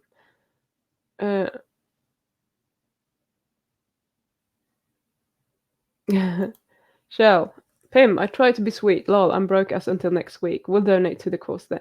Shell, it's perfectly fine. There's no mandatory donation, whatever. It's just, I appreciate you anyway. I appreciate every single one of you who are here watching right now, who are here asking questions, who's, just sharing my videos, liking them. All of that support, everything is appreciated. So don't worry about it. Whenever you can, if you want. If not, no problem. I won't think less of you, I promise.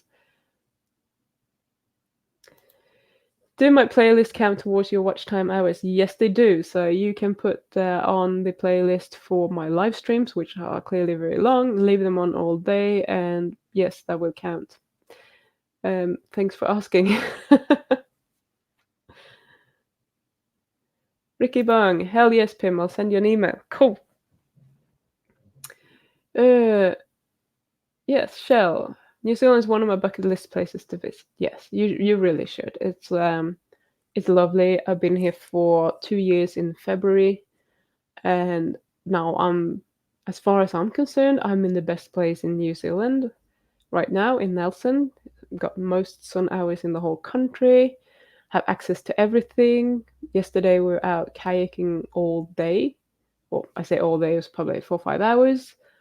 That's why I might be a little bit red. It doesn't show so much on here, but it was sunny. We were kayaking, and then we stopped at something called Rabbit Island for an hour, maybe a little bit longer. Just had a lay down and a walk around the island, and then out kayaking again.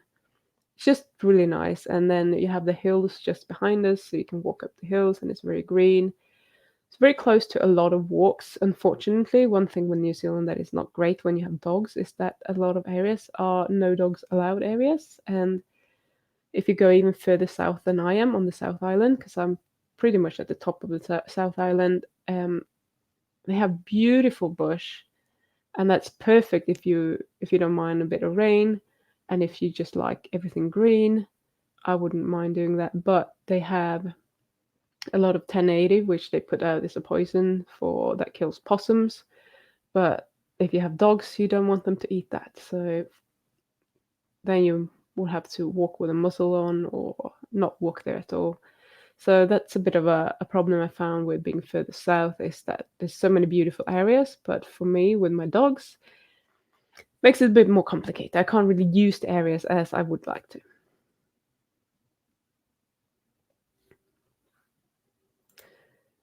Anna, banana. How long low could go the fasting insulin? Ideal? No. So I think I mentioned this, but you might have missed it. So the low fasting insulin is considered to be normal if it's between 4 and 5.6. If it's lower than that, some people would say you're hypoglycemic. I probably think that since everything is measured and determined on the basis of an average person, I probably think maybe a fasting blood glucose of 3.5, 3.7, something like that, will still be perfectly fine for most people. And maybe 5.6 is a little bit high. Maybe we want to be under 5. So the thing is that you want a low fasting blood glucose because that way you will have less glycation of all your cells in your body. And since you have glucose in your bloodstream, what will happen is that you are glycating cells in the blood vessels, and when they get glycated, they easily gets destroyed, and that's the way you're getting plaques and stuff. Or that's one of the ways that you can do that. So that mine was 4.0, and earlier the same day it had been 4.1 before I ate the cream. That's like the lower end of it.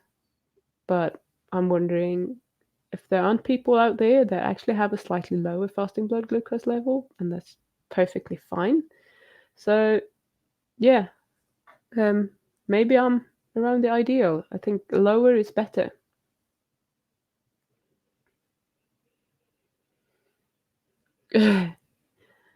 Funny. So I guess that was about talking about autism. Uh, say no more about how that works. It's rather familiar to me. Walking the same shade of spectrum myself.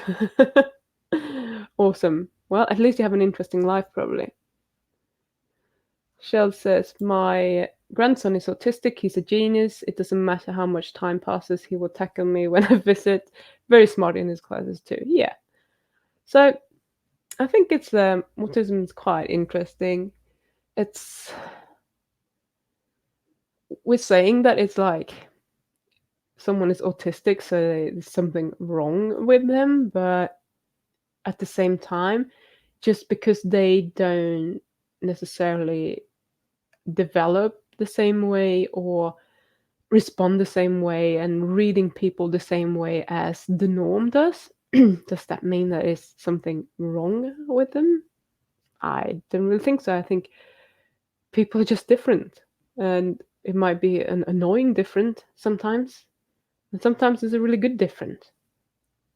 So I think sometimes we're kind of telling people that they have some sort of disorder when there's absolutely nothing wrong with them. So they will think that it's something wrong with them, which make them even more strange.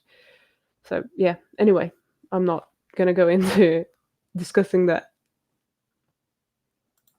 Jimmy, hi Pim, is a regular thing, the Q&A on Saturday like Bart. Yes, Jimmy, so I started 1 hour and 40 minutes ago, and I'm doing that every Saturday for you. For me, it's Sunday morning. And I'm also scheduling it on YouTube beforehand so that you actually know when it is. But it's going to be same time every weekend, and it's 2 hours before his. And yeah, they tend to be quite long nowadays.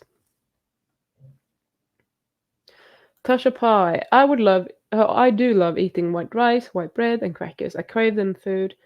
I'm in the army and I exercise 5 days per week. It's hard because I get hungry while I'm full. Increasing my fat can be hard. Okay. So I wouldn't recommend white bread and crackers to anyone out of those three. Stick with the rice, definitely. Uh, Hard to increase your fat. Can you not get some proper butter over there or something like that? Just thinking, like, or go and flirt with the chef or something, and maybe they will give you some butter.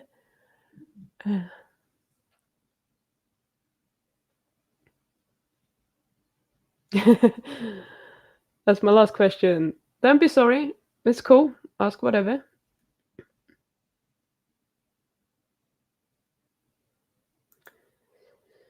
I got in problems in school for questioning and arguing and such with teachers, but that's life.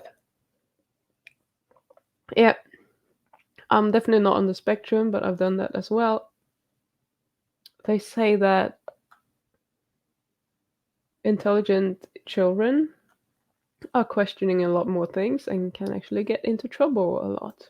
Some of them are going to be meek and just conform, but it's a sign of intelligence, just as sarcasm. The more red meat I eat, the more unappealing chicken meat is to me. Okay, it's interesting.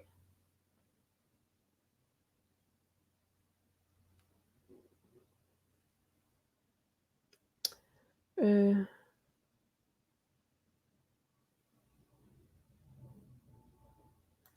Shell, there's something about bone broth. Let's see.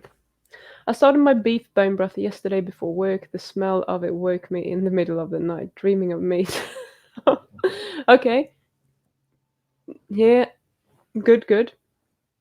I actually like chicken broth best. I think beef broth is a bit, it has a very strong flavor to me, and I don't really like it. So if I'm having broth, then it's chicken. If I'm having the meat, it's definitely not the chicken. Harry has something to say about chicken.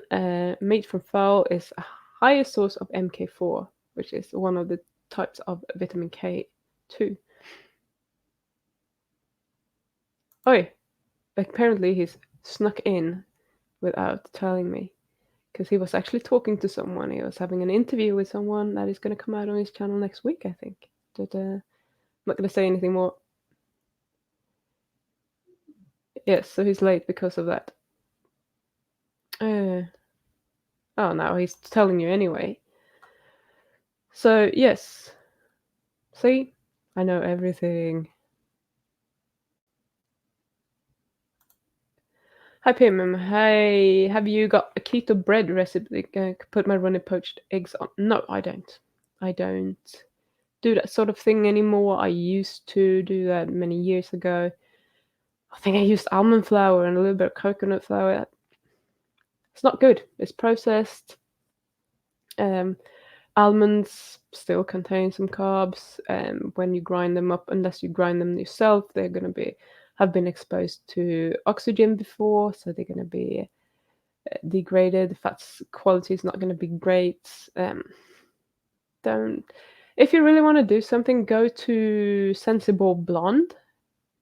She has a recipe for a carny loaf, which I believe is just like cream cheese and eggs and some stuff. I can't remember what she put in there, and probably a lot of pork rinds because she likes doing that sort of thing. So she grinds them up. So go to Sensible Blonde's YouTube channel and have a look if she has a keto bread recipe, which will be a carnivore bread recipe, really. That's probably your best bet if you really want to do that.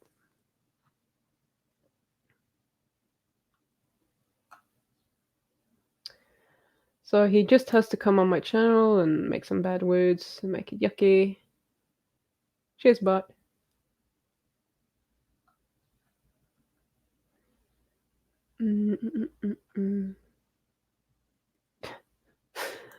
Osmo is being a bit of a cheeky bastard. Copper is quite good for many things like farming tools and all. No rust in the soil.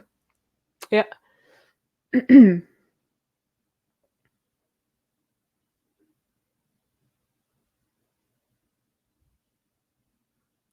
Yes, Shell. Good stuff. Tell him off. And this is kind of my point. I was a bit more long-winded and had a go about the almond flour and stuff, but eating keto bread, etc., it's the same as how vegans make vegan meat. Doesn't make much sense. So, yes, it's just one of our addictions that we want things to be the way that we used to eat, even though we don't want to eat that way anymore. So we try to kind of replicate it with the right things. So I love Sensible Blonde. I think she's super creative and she has got, I mean, some of the things like she's making pork rinds and she's using them as breadcrumbs to uh, make like schnitzel or whatever. And it looks delicious, but can't we just make it simple and keep it simple and eat it that way? Some people don't want to do that, that's fine. But I'm trying to decondition my mind from eating for entertainment. I just want to eat for the nutrition and not for the entertainment value of eating the food. And I'm actually an educated chef. I like cooking food that looks nice and tastes nice and have all different kind of flavors and different textures and that sort of thing. It makes it more fun to eat. But actually, what I need to do is make it really fucking boring to eat. That's the way we want to go if we want to, excuse me, if we want to stay on, a healthy diet. If it has to be fun all the time, we're going to overeat because when something's fun, we want to do more of it. And honestly, nutrition should just be food and nutrition for the value of being nutritious and nourishing our bodies, in my opinion. So, experimenting with shuffles. I've never made them. I don't eat a lot of cheese, and I shouldn't be eating cheese because I'm sensitive to obviously weight that I mentioned. But that's also another thing. You can do that, and it's kind of handy. And yeah, so you could actually do the truffles and put your poached eggs on, I suppose.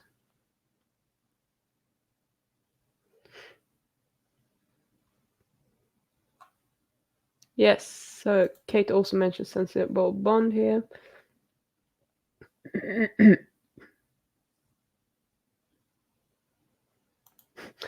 Monk mode, meat sag around the meat crust with cheese and a cheeky bit of light cheese paste on top.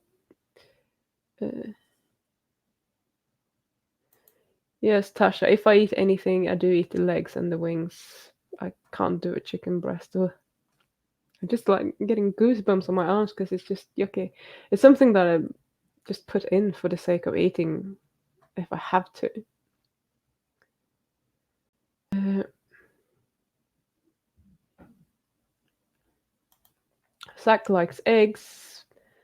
Perform great after eating eggs. Will always have them in my diet. Superfood for me. Yeah. I used to eat a lot of eggs. I'm not eating as many because I used to eat them. Um, I used to put them in my coffee when I had egg coffee every morning. So I used to eat 2 or 3 eggs every morning, usually 3, because I'm a greedy bastard. And that's just delicious. But I stopped drinking coffees and I'm not doing that. And last couple of weeks I've had a lot of coffee cravings, I say, but actually egg coffee cravings. And I think it's because I used to have stevia in there and I kind of want the sweet taste, I think. So I have to, yeah, I'm thinking I'm not gonna go back to that, but at the same time, like maybe it would be nice, but not quite yet because I'm on a mission. I'm needing to lose little bit more weight first before I'm going to start experimenting with such things. Uh,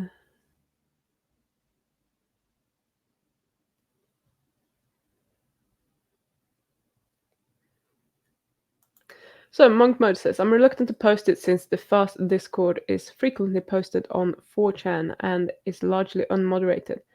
A wretched hive of scum and villainy. SG4VTSZ for those interested. So, yeah, if anyone is up to the fasting, thank you, Monk Mode. You didn't have to do that if you didn't want to, but there you go.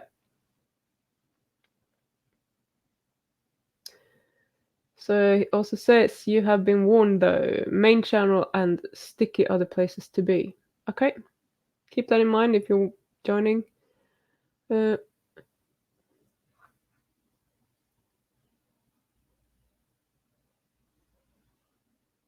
okay, so Osma says, haven't done much research about blood type things, but it's something that keeps popping up every now and then, so somehow one needs to figure out if there's anything to it.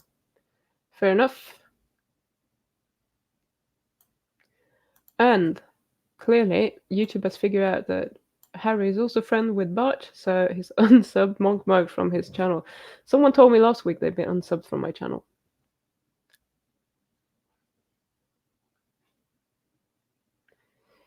Yes, so they talk about blood types on the hypothesis that certain enzymes are prevalent in certain blood types, but yeah, factual, that is another thing. So, sure, but does that mean that, I mean, what enzymes are they and why would they be better? Why would someone be better being a vegan because they have a certain blood type or whatever?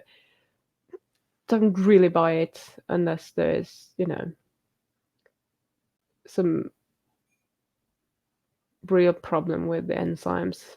I I can't see the correlation between, even if this is true that certain enzymes are higher in certain blood types because they are on the same gene, so they might be, expressed more or better or whatever. Mm, show me some evidence, I say.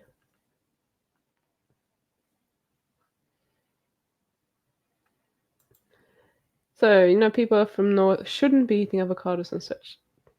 Yeah, I think that's maybe more an adaptation than a blood type thing, and then blood types might happen to also, to some degree, be regional a bit because we never used to travel so much. So if there's a dominant, blood type in an area, it's very likely to stay that way.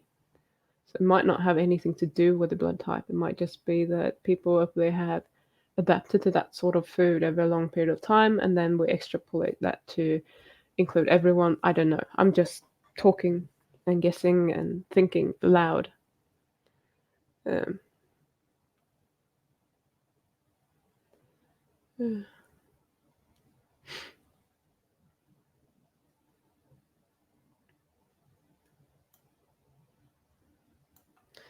so yes, how to find supplemental MK4 here in Canada? For some reason, would excess MK7 be bad for calcium metabolism? I mostly take it to potentially keep arteries more clear. Um, I don't think you need to worry too much about that. Um, I'm sure you can find a mix of MK4 and MK7 in Canada. So I know what are they called? Oh, I can't remember right now. If you really want to know, ask me again. I'll try to remember to. It's like a white bottle with a blue cap, and they have like a blue text for the name.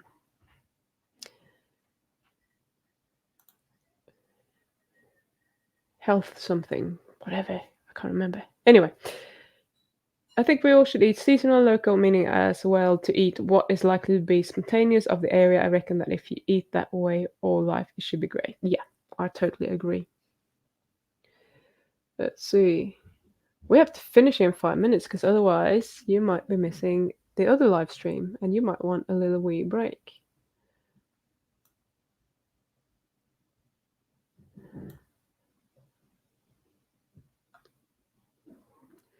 Okay, saw some bad news for all the soybean oil lovers out there in the news today. Okay, I missed that totally. So,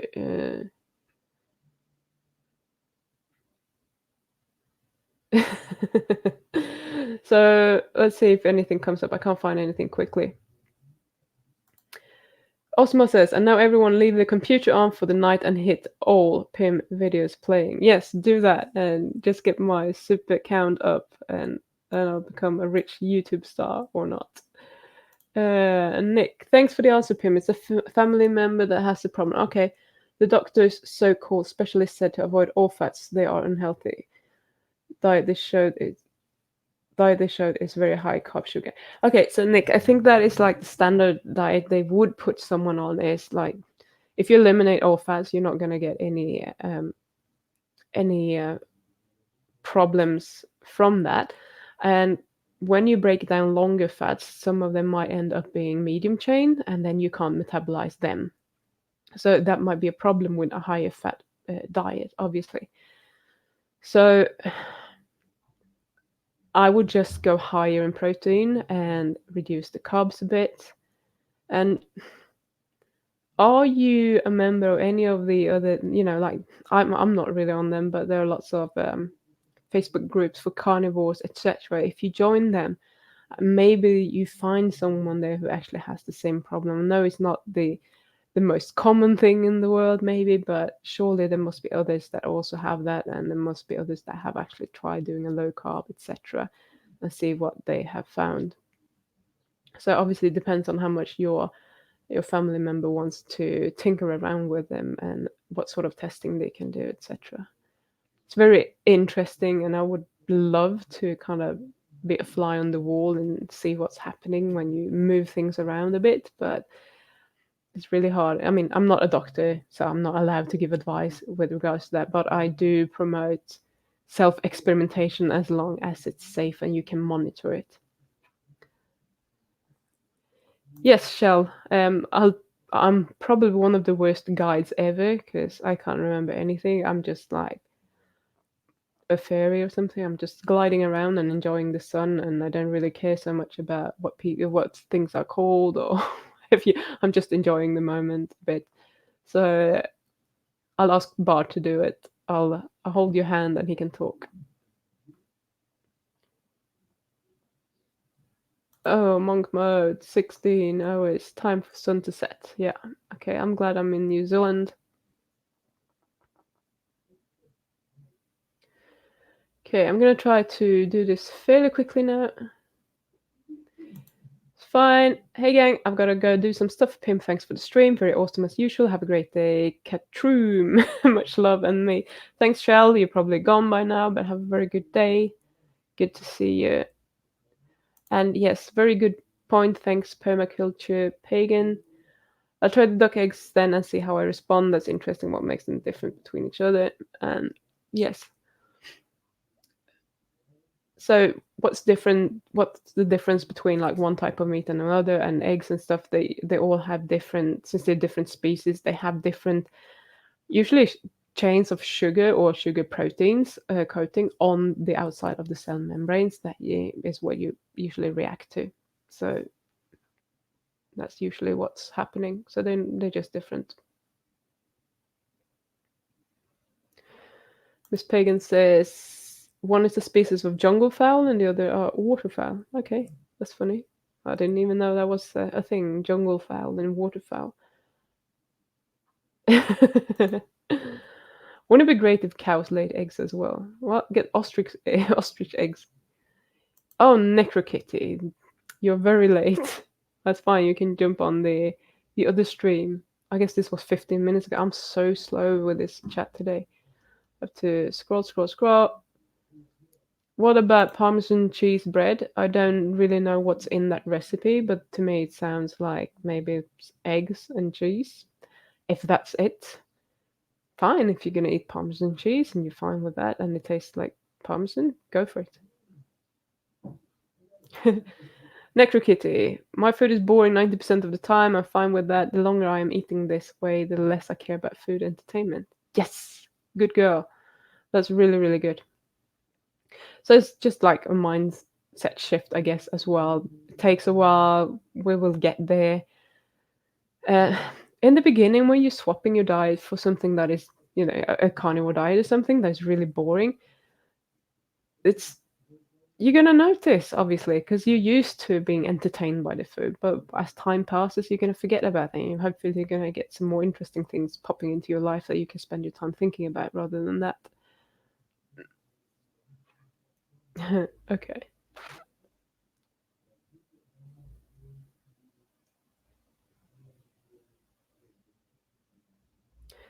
Oh, necrokitties, because my link is wrong, so I'll do this.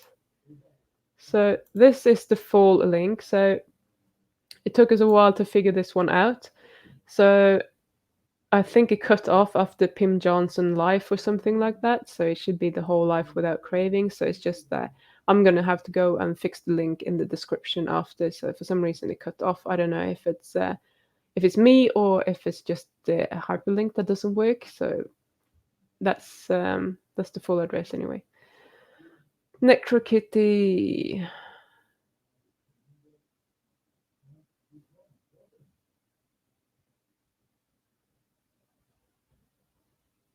Monday, hi Pim. I will have to watch again. Missed lots, sadly. That's all right. You can play the replay. And I didn't manage to play my video because I couldn't get it to connect to. I don't have a clue why. Because I wanted to play it on my screen, but it doesn't really matter. I was talking about what I was doing. I'm gonna post a new short video, just a quick 5-10 minute video, or whatever, to bring that up to speed. Okay.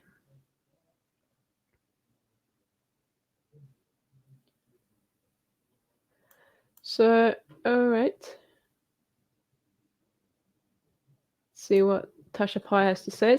My response to egg isn't as bad, but I may be on my way to not be able to process eggs. I'm glad I don't have to give up eggs, though. Yes, eggs are quite handy. So that was actually pretty much the end of it, unless you said something else. I know there's a delay between me and you, so if you have any more questions, just send them in right now, and hopefully I'll get to them.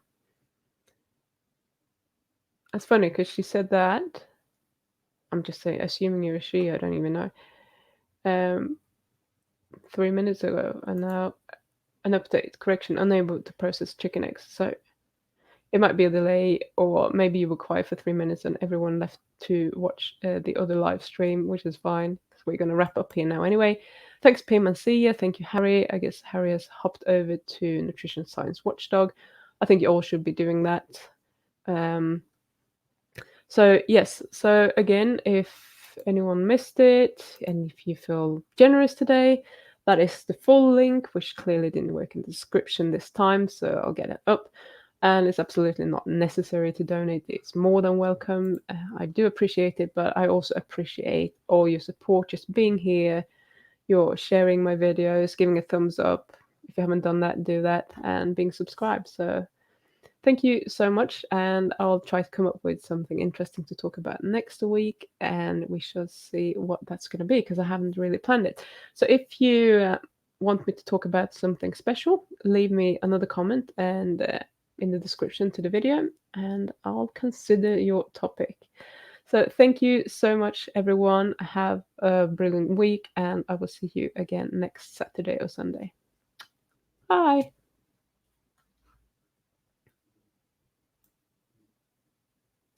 Thanks, Necrokitty.